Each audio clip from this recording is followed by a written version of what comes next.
Hello everyone. So today we are going to read uh, Mains 365 of International Relations or Vision IAS. So in this video, I'm going to cover the basic things which would hover around the upcoming mains examination of 2024. The fact is that in this peak time when we are revising all the mains related materials, we generally lack onto the fringe subjects like international relations, governance, social society, and social issues. So, in the same context, I'm going to help you guys by reading uh, mains 365 of IR live and online. Okay, let's go. तो ये हमारा जो content है वो है, direct हम topic पे चलते हैं। Dynamics of changing world order. अब इसमें क्या था कि इंडिया की इकोनॉमिक डिप्लोमेसी में बात कर रहे थे, तो अभी बात ये है कि 2008 से लेकर 2020 तक इंडिया ने लगभग 8.3 बिलियन का ग्रांट दिया है डिफरेंट कंट्रीज़ को फॉर इकोनॉमिक डेवलपमेंट। और इसके ऑब्जेक्टिव्स क्या क्या होते हैं? कंट्री को मेजर इकोनॉमिक पावर बनाना है हमें। दूसरा, हमें फेवरेबल ट्रेड निगोशिएशंस करने हैं। एक्सपोर्ट और बिजनेसेस जो है वो अब्रॉड में बढ़ानी है, जैसे export promotion council of handicrafts वगैरह। और political objectives through economic actions, जैसे चाइना एक डेट ट्रैप पॉलिसी लेके आता है, ये सारी चीज़ें करता है, CPEC बनाता है, ये सारी चीज़ें इकोनॉमिक डिप्लोमेसी की ऑब्जेक्टिव्स हो सकती हैं। इंडिया का सक्सेस क्या है? अभी हम लोगों ने इकोनॉमिक डिप्लोमेसी में क्या क्या हासिल किया है इन दिनों?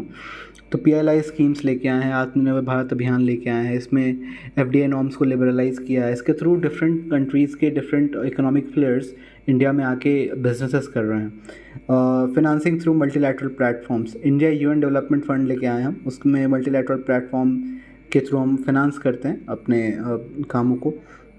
फिर bilateral development aid to partner countries, जैसे इंडिया ने 1 बिलियन का लाइन ऑफ क्रेडिट दिया था for connectivity and development projects के लिए। साउथ साउथ कोऑपरेशन में हम लीडरशिप ले सकते हैं, ये हमारा एक ख़ास बात होगा। चैलेंजेस क्या क्या हैं? Inability to gather majority support from reforms in multilateral platforms. अब जो UN और वर्ल्ड बैंक वगैरह है, वहाँ पे हमें मेजॉरिटी सपोर्ट नहीं मिलता वहाँ के रिफॉर्म्स के लिए। जो कंपार्टमेंटलाइज ब्यूरोक्रेटिक स्ट्रक्चर्स हैं, वो भी एक इशू है। Decline of share of merchandise in global value chain, जैसे इंडिया का जो ग्लोबल वैल्यू चेन में जो मर्केंडाइज शेयर है वो कम है, even less than Bangladesh and Vietnam. और कंपटीशन क्या है कि चाइना और साउथ एशिया रीजन में जो चाइना का जो कंपटीशन चल रहा है, जैसे ग्वादर पोर्ट ले रखा है उसने, हम्बनटोटा पोर्ट ले रखा है, ये प्रॉब्लम है। कुछ नए इश्यूज़ हैं, जैसे EU का CBAM, that is carbon border adjustment mechanism वगैरह। वे फॉरवर्ड क्या हो सकता है? इंटरनेशनलाइजेशन ऑफ रुपी करें हम, इम्प्रूव करें aid programme, GVC export ladder में ऊपर जाएं, PM गति शक्ति वगैरह का यूज़ करके। और इमर्जिंग अपॉर्चुनिटीज़ जैसे हेल्थ डिप्लोमेसी कर सकते हैं, वैक्सीन मैत्री जो हेल्थ डिप्लोमेसी की बात करते हैं। ब्रांड इंडिया को प्रमोट कीजिए और फ्लेक्सिबिलिटी लाइए पॉलिसी मेकिंग में। ठीक है, इकोनॉमिक डिप्लोमेसी में बैलेंस होना चाहिए, कंपटीशन, कोऑपरेशन का, एस्पिरेशन का, अचीवेबल चीज़ों का, रीजनल और ग्लोबल का बैलेंस होना चाहिए। ठीक है, रूल बेस्ड कोलैबोरेशन। अब role of technology and geopolitics देखते हैं। अभी नेशनल क्वांटम मिशन लेके आए, जिसमें इंडिया को लीडर बनाने की कोशिश कर रहे हैं। और टेक्नोलॉजी कैसे इन्फ्लुएंस करेगी जियो पॉलिटिक्स को? तो ग्लोबल गवर्नेंस पे हम बात करेंगे, इकोनॉमिक इन्फ्लुएंस पे बात करेंगे, मिलिट्री पावर सिक्योरिटी की बात करेंगे, एडवांस मिलिट्री टेक्नोलॉजी लेके आएंगे हम। Threat of non state actor जो है वो इंक्रीज़ कर रहा है, जैसे हिजबुल्लाह और इजराइल का केस। कम्युनिकेशन एंड इंफॉर्मेशन के क्षेत्र में हम काम करेंगे टेक्नोलॉजी के थ्रू। पब्लिक ओपिनियन को बढ़ाना, इलेक्शन और डिप्लोमेसी ठीक करना। स्पेस एक्सप्लोरेशन की बात करेंगे। ठीक है, अब हमारा सेंट्रलिटी कैसे कैसे है, हमने क्या क्या करा है इन दिनों? तो डिजिटल डिप्लोमेसी, नेपाल और भूटान हमारा UPI स्टैंडर्ड्स अडॉप्ट कर चुका है, ये सबसे अच्छी चीज़ है। स्पेस टेक्नोलॉजी में GSAT-9 सैटेलाइट लॉन्च की गई थी मेंबर्स ऑफ सार्क के लिए। ठीक है, IT और सॉफ्टवेयर सर्विसेज बढ़ाने की बात करेंगे। एनर्जी डिप्लोमेसी कितनी अच्छी चीज़ है, ओसो वोग, one sun one grid and one world जो इनिशिएटिव है इंटरनेशनल सोलर अलायंस का, वो। AI और इमर्जिंग टेक्नोलॉजी की बात करेंगे, उसमें ग्लोबल स्टैंडर्ड्स बढ़ाने की बात कर रहे हैं। जो पॉलिटिकल टेंशन्स हमारे चैलेंजेस हैं, जो अभी पाकिस्तान के साथ और चाइना के साथ चल रही है। टेक्नोलॉजिकल डिपेंडेंस है, ये भी एक प्रॉब्लम है। डेटा प्राइवेसी एंड सॉवरेनिटी, ये भी एक प्रॉब्लम है। इन्वायरमेंटल डिलेमा है कि कैसे हम या तो टेक्नोलॉजिकल ग्रोथ करें या सस्टेनेबल डेवलपमेंट करें। एक डिलेमा चल रही है। और एक डेटा है कि चैट जीपीटी के पहले सर्च पे हमको 10 टाइम ज़्यादा एनर्जी लगती है then a simple query on Google. Way head क्या हो सकता है? रेगुलेटरी अलाइनमेंट कर सकते हैं, हम लीड ले सकते हैं इंटरनेशनल टेक्नोलॉजी प्रिंसिपल और स्टैंडर्ड्स में, एथिकल यूज़ कर सकते हैं टेक्नोलॉजी की, और स्ट्रेंथन कर सकते हैं डाटा डिप्लोमेसी को।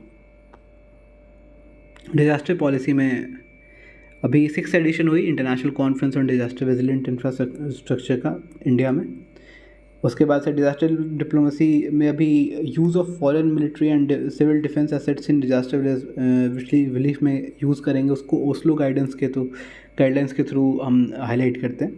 ठीक है, अब सिग्निफिकेंस क्या है? हमारा सॉफ्ट पावर का प्रोजेक्ट करना, जियोपॉलिटिकल रीच बढ़ना, ब्रेक थ्रू बायलैटरल ट्राइज में जैसे ऑपरेशन मैत्री नेपाल अर्थक्वेक के टाइम पे, स्ट्रैटेजिक इंपॉर्टेंस ऑफ HADR।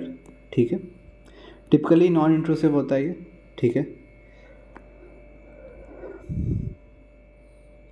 क्या क्या अप्रोच हमने अभी दिखाया? ऑपरेशन दोस्त जो तुर्की और अर्थक्वेक में हुआ था, करुणा म्यांमार के साइक्लोन के टाइम पे, कैपेसिटी बिल्डिंग में श्रीलंका नेपाल मालदीव इन लोगों को early warning for all initiative के अंतर्गत जोड़ना, लोगों को कॉन्फ्लिक्ट जोन में हेल्प करना। ठीक है, मिशन सागर के तहत post conflict relief and rehabilitation, UN peacekeeping force बनाना, managing health disaster like vaccine Maitri और health diplomacy. Lack of technological capacities अभी हमारे प्रॉब्लम्स में आते हैं, इम्पैक्ट कम है, जियोपॉलिटिकल टेंशन्स ज़्यादा हैं। वे फॉरवर्ड क्या हो सकता है? कैपेसिटी बिल्डिंग करें, बजटरी एलोकेशन बढ़ाएं, अचीवमेंट को प्रोजेक्ट करना ठीक से, यूटिलाइजिंग फोरम्स लाइक क्वाड वाले फोरम्स को यूज़ करना और इंडिया का इमेज बेहतर करना। अब पैरा डिप्लोमेसी क्या होता है कि जब ये जॉन किनसाइड ने इसे पहली बार टर्म किया था 1990 में। पैरा डिप्लोमेसी क्या है कि जब हम गवर्नमेंट का इन्वॉल्वमेंट हो, रीजनल गवर्नमेंट का इन्वॉल्वमेंट हो rather than federal government international relations में। जैसे अगर मान लीजिए तेलंगाना ने चाइना के साथ दोस्ती कर ली और किसी खास इनिशिएटिव पे, या मुंबई ने जापान के साथ दोस्ती कर ली फॉर मेट्रो, तो ये पैरा डिप्लोमेसी हो गई। इसका सिग्निफिकेंस क्या है कि फेडरल स्ट्रक्चर को और बूस्ट करता है, कॉम्पिटिटिव एडवांटेज को ठीक करता है सब नेशनल गवर्नमेंट में, फैसिलिटेट करता है ग्लोबलाइजेशन ऑफ लोकलिज्म एक जो फिलॉसफी है उसका ग्लोबलाइजेशन करने में हेल्प करता है, रिसोर्सेज को फैसिलिटेट करता है, and cost sharing of foreign policy making with federal government. मतलब फेडरल गवर्नमेंट के साथ जो फॉरेन पॉलिसी बन रही है उसमें कॉस्ट शेयरिंग का काम भी करता है। ग्लोबल इंपॉर्टेंस ऑफ सिटीज़ का इंपॉर्टेंस बढ़ाता है ग्लोबली। चैलेंजेस क्या है? lack of coherence in foreign policy with the central thing, limited financial space for states, lack of data or theory of effective participation in international event, etc. Sister cities concept क्या है कि long term cooperative relationship between two cities in different countries. ठीक है, seamless exchange of resources and expertise, जैसे मुंबई और हो Chi Minh को sister बनाया गया था, चेन्नई और ग्वांगझू को एक दोस्त बनाया गया, बहन बनाया गया।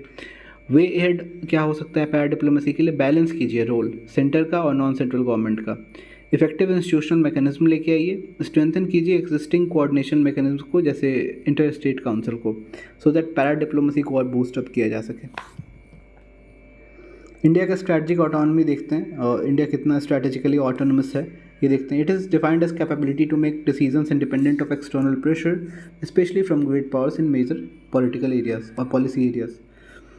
अब स्ट्रैटेजिक ऑटोनॉमी को हम आइसोलेशनिज्म की तरह देखते हैं, लेकिन ऐसा बात नहीं है। ये कहता है ग्रेटर इंगेजमेंट कीजिए with different powers interest rooted in national informed interest. ठीक है, और फॉरेन पॉलिसी को ज़ीरो सम गेम नहीं मानना चाहिए, मतलब कि एक का फ़ायदा दूसरे का घाटा, ऐसा नहीं होता। बट हम जो स्ट्रैटेजिक ऑटोनॉमी है उसमें पॉजिटिव सम गेम देखते हैं जिसमें दोनों को कुछ ना कुछ मिलती है। ठीक है, अब स्ट्रैटेजिक ऑटोनॉमी और उसका सिग्निफिकेंस क्या क्या है? फॉरेन पॉलिसी का अगर इंडिपेंडेंस होगा तो मल्टी वेक्टर डिप्लोमेसी बना सकते हैं, जैसे कि मल्टी वेक्टर डिप्लोमेसी में रशिया के साथ भी दोस्ती और USA के साथ भी दोस्ती। ठीक है, इशू बेस्ड अलाइनमेंट, जैसे हम इज़राइल को सपोर्ट करते हैं in lot of pursuit, but अभी फ़लस्तीन में हम ह्यूमैनिटेरियन रिलीफ की बात कर रहे हैं। मिलिट्री सेल्फ रिलायंस की बात होगी, डाइवर्सिफिकेशन कीजिए आर्म सप्लाई का। ठीक है, स्ट्रैटेजिक डिसीजन में के लिए फ्लेक्सिबिलिटी लाइए इंटरनेशनल फोरम्स में, अवॉइड कीजिए इंटैंगलिंग अलायंसेस। ठीक है, एनर्जी सिक्योरिटी में डाइवर्स कीजिए source of energy basket. India का अपना खुद का term to reach net zero by 2070। अब अब क्या है, फॉलोइंग इश्यूज़ क्या क्या हैं। अभी हमें हमेशा से फेंस सीटर कहा गया है कि हम कोई भी बड़ा बात में पार्टिसिपेट नहीं करते, लाइक नैम की तरह हम बैठे रहते हैं। एक नई एक्सिस का बनना, जैसे रशिया चाइना का पाकिस्तान एक्सिस जो बन रहा है, रेपुटेशनल डैमेज भी होता है इंडिया का, ठीक है। वे फॉरवर्ड क्या है, एक ऑल्टरनेटिव बनी है ग्लोबल साउथ में, स्ट्रैटेजिक हेजिंग, जैसे हम बेहतर तरीके से समझ पाए कि कहाँ हमारा ट्रेड बेहतर हो रहा है, कहाँ पे हमारी अब सारी रिसोर्सेज आ रही हैं, तो इसलिए स्ट्रैटेजिक हेजिंग कर पाएँ हम। जैसे हम रशिया से ऑयल मंगा रहे हैं, इवन हम ईरान और इराक से भी मंगाया करते थे, बट रशिया पे हमें सस्ता मिल रहा है तो वहाँ से मंगा रहे हैं। ये स्ट्रैटेजिक हेजिंग का तरीका हो गया। सेल्फ डिपेंडेंसी और डाइवर्सिफिकेशन ऑफ रिस्क, आत्मनिर्भरता की बात फिर से आ गई। Following internationalist and multi aligned foreign policy, different countries के साथ दोस्ती करके चलना, मल्टी अलाइंड फॉरेन पॉलिसी कहा जाता है। Playing leadership role in tackling global challenges, जैसे ग्लोबल चैलेंज में लीडरशिप रोल बनाइएगा तो आपके साथ बहुत सारी कंट्रीज़ मिल जाएंगी, ठीक है। अब India the voice of global south पे क्वेश्चन आना बहुत ज़्यादा लाजमी है, इस बार आ सकता है, जिससे थोड़ा बेहतर तरीके से पढ़ते हैं कि इंडिया ने अभी G20 का प्रेसिडेंसी को यूज़ करके ग्लोबल साउथ के कॉज को आगे किया और second voice of global south summit बनाया, मतलब होस्ट किया। ग्लोबल साउथ क्या है, ये डेवलपिंग, लेस डेवलप्ड और अंडर डेवलप्ड एरियाज़ हैं सदर्न हेमिस्फीयर में मेनली।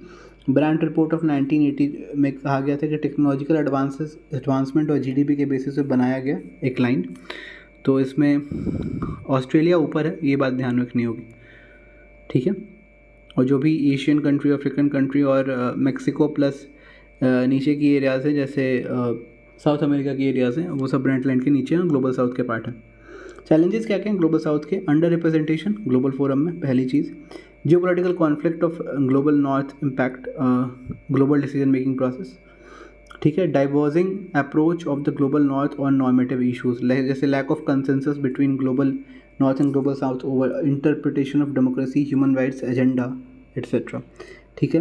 फिर global south is disproportionately impacted by most of the global challenges, जैसे क्लाइमेट चेंज वगैरह सब इधर ही आ रहा है और ये सारे स्मॉल आइलैंड डेवलपिंग स्टेट्स भी इधर ही हैं, तो दिक्कत ज़्यादा है। तो इंडिया ने अपने आप को लीडर कैसे बनाया है ग्लोबल साउथ में, क्या क्या करके बनाया है। गुडविल लाया सबसे, मल्टी डायरेक्शनल डिप्लोमेटिक इंगेजमेंट के साथ, वैक्सीन मैत्री वगैरह। Democratising climate governance in global arena, ठीक है, जैसे common but differentiated responsibilities of mainly monetary protocol, ठीक है। Pushing reform in multilateral institution to make them more inclusive, अच्छी बात है। Providing alternative approach, capacity building of global south, ठीक है। India UN capacity building initiative, जो कि UN south को, ग्लोबल साउथ को हेल्प कर रहा है। Creating platforms for collaborative dialogue, जैसे voice of global south summit जो किया है वो। अब चैलेंजेस क्या क्या हैं इंडिया के, बैलेंस करना है अपने नेशनल इंटरेस्ट और दूसरों के इंटरेस्ट को, रिसोर्सेज लिमिटेड हैं, चाइना का कंपटीशन है और इंटरफेरेंस ज़्यादा है। वे फॉरवर्ड क्या है, ensuring that concerns of global south are acknowledged and accounted for multilateral forums, जैसे इंडिया का 5 पिलर्ड अप्रोच, इसको हम कैसे याद कर सकते हैं, तो हम छोटे छोटे इसके टर्मिनोलॉजी लिखते हैं। R है, D है, S है, S है, S है। सहयोग, समृद्धि, शांति, ठीक है। RD+S से हम इसे याद कर सकते हैं। 5 पिलर्ड अप्रोच हो सकता है इंडिया का मल्टीलैटरल फोरम्स में, रेस्पेक्ट, डायलॉग, सहयोग, शांति और समृद्धि, या फिर RDCPP भी हो सकता है, CPP, जैसे peace and prosperity, cooperation, respect and dialogue. Synergy develop कर सकते हैं ग्लोबल साउथ के ट्रेड में, टेक्नोलॉजी ट्रांसफ़र में। Global trade and finance institutions को रिफॉर्म करने की बात कर सकते हैं। और इंडिया का प्रपोजल क्या है कि इंडिया ने कॉल किया है global agenda of 4 Rs, respond, recognise, respect and reform.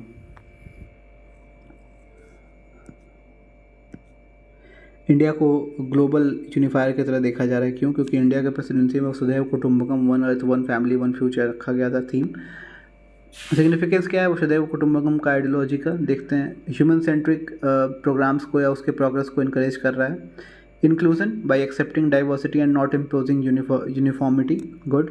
Takes forward the idea of ideological harmonisation on values like equality and non violence, overcome the us versus them mentality, cooperation for resolving problems associated with global commons, ठीक है। How India is acting as global unifier through ideology. अब environment के क्षेत्र में देखेंगे तो हमने mission life लाया, डिजिटल पब्लिक इंफ्रास्ट्रक्चर DPI लेके आए, एनर्जी ट्रांजिशन के टाइम पे ISA और ग्लोबल बायोफ्यूल अलायंस वगैरह लेके आए हैं। इंक्लूसिव मल्टीलैटरलिज्म में हमने अफ्रीकन यूनियन को ऐड किया। कैपेसिटी बिल्डिंग के केस में data for development capacity building initiative निकला है। कल्चर के केस में हम लोग यूनिक और डाइवर्स कल्चर दिखा रहे हैं G20 के टाइम पे।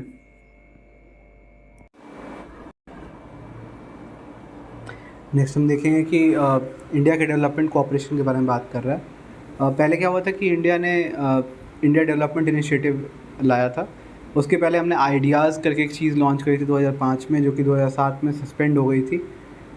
फिर India international development cooperation agency की बात की गई, जो कि अभी कभी भी आगे नहीं बढ़ पाया, ठीक है। लेकिन अभी development partnership administration under ministry of external affairs launch किया गया है।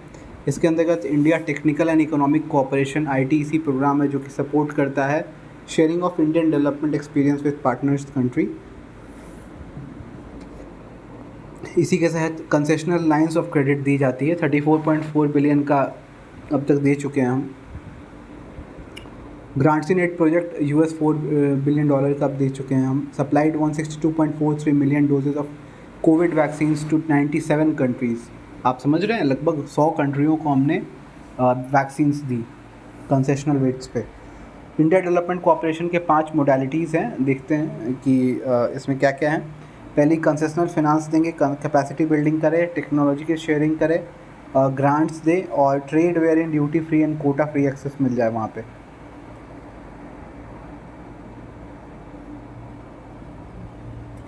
लगभग 1% ऑफ इंडियाज़ बजट खर्च होता है, लेकिन जो कंट्रीब्यूशन है वो बहुत ही बेहतर होता है। वे फॉरवर्ड क्या है, टेलर्ड अप्रोच डिफरेंट कंट्रीज़ के लेके हैं, डिमांड ड्रिवन हो, इंस्टीट्यूशनल कोऑर्डिनेशन हो डिफरेंट इंडियन एजेंसीज़ के साथ, इनोवेटिव फाइनेंस मैकेनिज्म की बात करते हैं और डिजास्टर रेजिलियंस और ह्यूमैनिटेरियन असिस्टेंस की बात करते हैं। सॉफ्ट पावर डिप्लोमेसी पर बात करेंगे हम। इसमें क्या है कि ability to influence other through appeal and attraction using non coercive means, ठीक है। जैसे अभी रामलीला ट्रिनिडाद एंड टोबैको में मनाई जाती है, ये वो इंडेंचर्ड लेबर्स मनाते हैं जो यहाँ से माइग्रेट कर गए थे। Committee observation about smart power engagement of India. अब स्मार्ट पावर क्या है, ये कम्बिनेशन है both hard and soft power का, ठीक है। In the age of interconnectivity and dependence, smart power is the future. अब कुछ इश्यूज़ हैं, मेन की इश्यूज़ है जो कि MEA ने ही हाईलाइट करी है। Lack of timely adequate budget allocation, पहली बात। Need for greater coordination and consultation, ठीक है। Shortage of skilled motivated man power in Indian missions post abroad. Lack of clarity about the mandate of Indian council for cultural relations, ठीक है। अब tool क्या क्या है इंडिया कल्चर डिप्लोमेसी का, पहला तो योगा, फिर Indian cinema, Indian values and tolerances, Indian cuisine and tourism. Recommendation क्या क्या हो सकता है, कमेटी ने रिकमेंड किया है कि डेडिकेटेड डॉक्यूमेंट निकालिए, एक पावरफुल टूल बॉक्स होगा इंडिया के सॉफ्ट पावर का। स्ट्रक्चर कीजिए Indian council for cultural relations को। कोऑर्डिनेशन कमेटी बताइए between different other line ministries. Diaspora के साथ इंटरेक्ट कीजिए, वो ज़्यादा इंपॉर्टेंट है। मेडिकल और रिलीजियस टूरिज्म की बात करते हैं। अब इंडियन डायस्पोरा का टॉपिक आ गया हमारे पास। Diaspora serves as transnational living bridges connecting India and the world and each one of them is countries brand ambassador. कितनी अच्छी बात है, ठीक है। Transnational living bridges connecting India and the world and each one of them is country's brand ambassador. India has largest diaspora population with over 31 million including 13 million NRIs and 18 million PIOs. Major countries कौन कौन से हैं, UAE के, USA के, Saudi Arabia के। India को $111 billion का remittance मिला था 2022 में, जो कि बहुत ज़्यादा है, पहली कंट्री इंडिया से। अब सिग्निफिकेंस क्या है डायस्पोरा पॉपुलेशन का, इकोनॉमिक्स देखें तो बिजनेस आइडिया फ्लो करते हैं, टेक्नोलॉजी फ्लो करता है, डिस्गाइज अनएम्प्लॉयमेंट लेके आते हैं, उसको ब्रिंग डाउन नीचे करते हैं। डायस्पोरा डिप्लोमेसी की बात करते हैं, इसमें conclusion of Indo US nuclear deals में सॉफ्ट डिप्लोमेसी बहुत काम आई थी। Diffusion of experience and exposure, जैसे योगा, आयुर्वेदा, इंडियन कुजीन्स को आगे ले जाना, ये सारी बातें। Development of host country, silicon valley USA में जो डेवलप हुआ इंडियन पीपल के डायस्पोरा के थ्रू ही हुआ है। Steps taken for betterment of diaspora क्या क्या है, डेडिकेटेड मिनिस्ट्री लगाई गई, प्रवासी भारतीय दिवस मनाया जाता है। Overseas citizen of India scheme OCI लेके आए थे हम। स्वर्ण प्रवास योजना लेके आए थे इंडियन वर्कर्स अब्रोड के लिए। Signing of social security agreement with foreign countries, new embassies in Latin America. Distress advisor के लिए मदद पोर्टल लेके आए और Indian community welfare development fund. Challenges क्या क्या हैं? Challenges face by Indian diaspora क्या है? वेस्ट एशिया में निताकत और कफाला लेबर सिस्टम में वो दिक्कत करता है। US, कनाडा और UK में प्रोटेक्शनिज्म चल रही है और H1B वीज़ा का केस। जनरल इकोनॉमिक इश्यूज़ में क्या है? Violation of contractual terms, adverse working conditions. दूसरे इश्यूज़ क्या है? रेसिज्म का, जेनोफोबिया का, क्रिमिनलाइजेशन का, जेंडर बेस्ड वायलेंस का, ह्यूमन राइट्स वायलेंस का। Way forward, negotiating standard labour export agreements with host countries, compulsory insurance scheme, ये सारी चीज़ें हम देखेंगे। Setting up special economic zones for NRIs and PIOs, issuing special infra bonds for attracting NRI और PIOs। रेमिटांसेस to India देख लेते हैं। Largest recipient है हम लोग रेमिटांस इन वर्ल्ड में, किसके रिपोर्ट के through? Annual report migration and development brief of world bank. According to UN around 18 million Indians अभी ओवरसीज़ रहते हैं। सोर्स कंट्री क्या है? Remittances from USA, UK and Singapore, जैसे कि हाई स्किल्ड माइग्रेंट्स जहाँ पे होते हैं। ये भी एक कॉज है। अब देखेंगे कि ये भी शो करता है कि ब्रेन ड्रेन कैसे हुआ, कि जो हाई स्किल्ड माइग्रेंट्स हैं US, UK और सिंगापुर में, वहीं से ज़्यादा आता है। 36% ऑफ टोटल रेमिटांसेस वहाँ से आते हैं। और देखेंगे कि UAE जो है वो सेकेंड लार्जेस्ट सोर्स है रेमिटांसेस का, अकाउंटिंग फॉर 18% ऑफ टोटल। अब क्या की ड्राइविंग फैक्टर्स क्या हैं for growth in रेमिटांसेस? Easing of historically tight labour market in US states, high employment growth in Europe. अब सिग्निफिकेंस क्या है रेमिटांसेस का? इंक्रीज डिमांड और सेविंग्स बढ़ाते हैं इंडियन में। और क्या है कि फिस्कल डेफिसिट को फंड करते हैं। एग्जांपल, ताजिकिस्तान में फिस्कल डेफिसिट को फंड करने वाला रेमिटांसेस ही है वहाँ पे। कंट्री का क्रेडिट वर्थनेस बढ़ाते हैं और जो हमारा जो बॉन्ड है उसका क्रेडिट रेटिंग अच्छा करते हैं।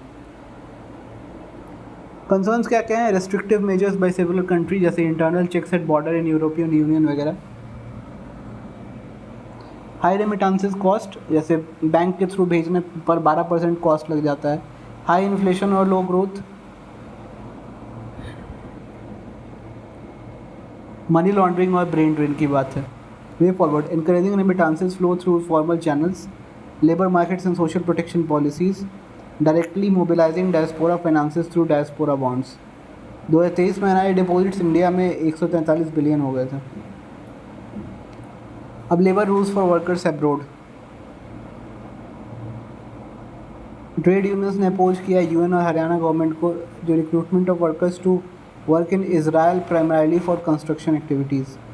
मेजर्स जो है वो क्या क्या लिए गए हैं माइग्रेंट लेबर्स के लिए इंडिया में? बायलैटरल और मल्टीलैटरल एग्रीमेंट्स कराए गए हैं Kuwait, Oman, West Asian countries के साथ। लेबर मैन पावर एग्रीमेंट्स कहते हैं उसे। Welfare programmes, national pension scheme for NRIs वगैरह, वेलफेयर फंड। इंडिया ने साइन किया global compact for safe, orderly and regular migration 2018 में। फिर additionally project promoting regular assisted migration for youth and skilled professional, Prayas initiative launch किया गया था with MEA for 2023-24। ठीक है। ILO कन्वेंशन क्या है? माइग्रेशन फॉर एम्प्लॉयमेंट कन्वेंशन जो है वो रिवाइज किया गया 1949 में, to maintain an adequate and free service to assist migrant for employment and migrant workers supplementary provision convention for illegally employed migrant workers. India ने दोनों को रेटिफाई नहीं किया है अभी। जो पॉलिटिकल सिग्निफिकेंस क्या है पोर्ट्स का, ये देख लेते हैं। 10 ईयर एग्रीमेंट हुआ है हमारा शाहिद बेहस्ती पोर्ट के लिए, चाबहार पोर्ट जो कि ईरान का है उसमें। ये मिनिमाइज़ करेगा distance from India's west coast to landlocked Afghanistan, Central Asia and European nation by passing Pakistan. ठीक है। मिनिस्ट्री ऑफ एक्सटर्नल अफेयर्स ने और अप्रूव किया है take over of entire Sittwe port in Myanmar. ये कालादान रिवर में Kaladan multi modal transit transport project का part है और इससे हेल्प होगा वाइजैग और कोलकाता में सामान को पहुंचाने में। स्ट्रेटेजिक सिग्निफिकेंस क्या है पोर्ट्स का? जियो पॉलिटिकल एसेट्स की तरह बिहेव करता है। इंडिया का एगालिगा आइलैंड में जो अपना बेस बना है वो स्ट्रेंथन करता है maritime security. Access to port by Myanmar will improve maritime domain awareness in Indian Ocean region. Strengthen करता है बायलैटरल और मल्टीलैटरल रिलेशनशिप्स को। इकोनॉमिक सिग्निफिकेंस क्या है पोर्ट्स के? कनेक्टिविटी फैसिलिटेट करेगा ट्रेड और इनेबल करेगा कंट्री के पार्टिसिपेशन को। एवेन्यू करेगा for transaction in local currency. Port city को ग्लोबल सिटीज़ बनाएगा। Alternative route to safeguard economic and energy security. जैसे ग्वादर पोर्ट से बच के हम शायद बेस्ती चाबहार के थ्रू काम कर लेंगे। चैलेंजेस क्या क्या हैं? Rivalry among nations, loss of sovereignty. Rivalry क्या? String of pearls by China, necklace of diamonds India. China का डेट ट्रैप पॉलिसी और श्रीलंका का इकोनॉमिक क्राइसिस एक एग्जांपल है उसका। Security and safety concern due to piracy वगैरह। Heightened vulnerability during period of heightened geopolitical tension. Challenges related to India, smaller neighbourhood nations जैसे श्रीलंका, ये सब उनको जियोपॉलिटिकल राइवलरी में कॉट हो जाने का डर होता है। लिमिटेड फाइनेंशियल रिसोर्सेज भी इंडिया के पास कमी का मात्रा है।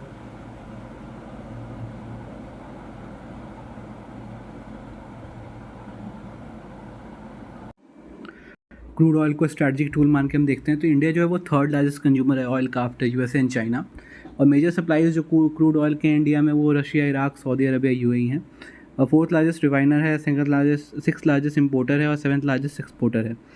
India likely to account 25 to 28% of global energy demand growth by 2020-2040, एक डेटा है। अब स्ट्रैटेजिक सिग्निफिकेंस क्या है क्रूड ऑयल का? Economic leverage, strategic partnership, geopolitical strength, continuous development and projection of military power as an instrument of sanction। यूम की पूर्व वार में अरब नेशन ने यूएसए को तेल देना बंद कर दिया था, ठीक है।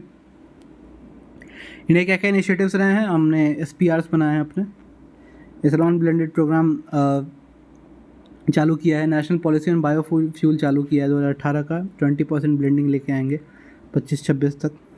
Small field policy, discovered small field policy लेके आए हैं, छोटे छोटे हाइड्रोकार्बन रिसोर्सेज को मोनेटाइज करने के लिए, रिफॉर्म करने के लिए। Hydrocarbon exploration and licensing policy जो 2016 में आई थी, उसको रिफॉर्म करने की बात किए गए हैं। फंक्शनल फ्रीडम दिया गया है नेशनल ऑयल कंपनीज़ को और प्राइवेट सेक्टर पार्टिसिपेशन को बढ़ाया गया है। कंसर्न्स क्या क्या हैं?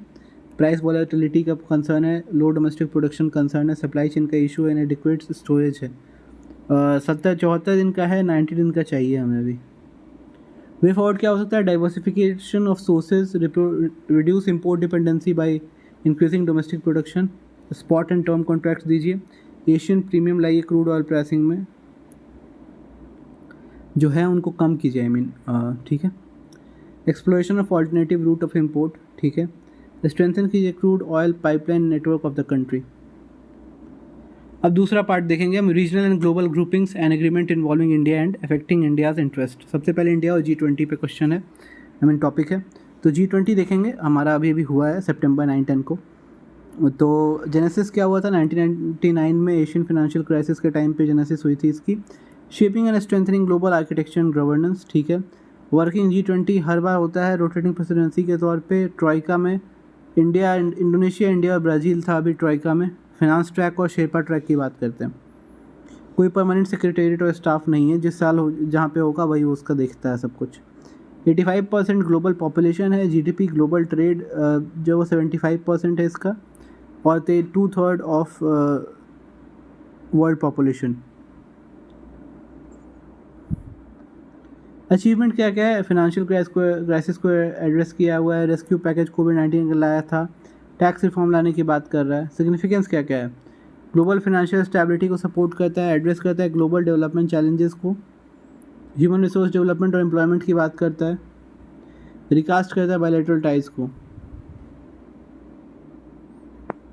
अब G20 का सिग्निफिकेंस इंडिया के लिए क्यों?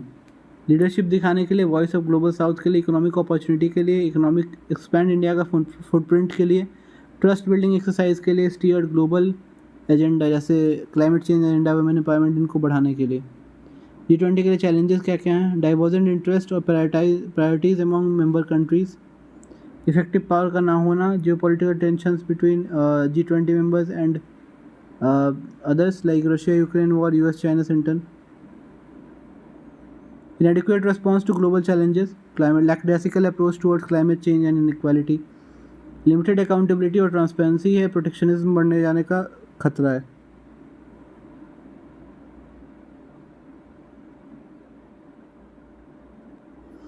वे फॉरवर्ड क्या है? इंक्लूसिविटी बढ़ाइए, अवॉइड कीजिए इंटरनल कॉन्फ्लिक्ट्स को, इफेक्टिव इम्प्लीमेंटेशन की बात करता है, मेंटेन करने के लिए कंटिन्यूटी ऑफ पॉलिसीज़।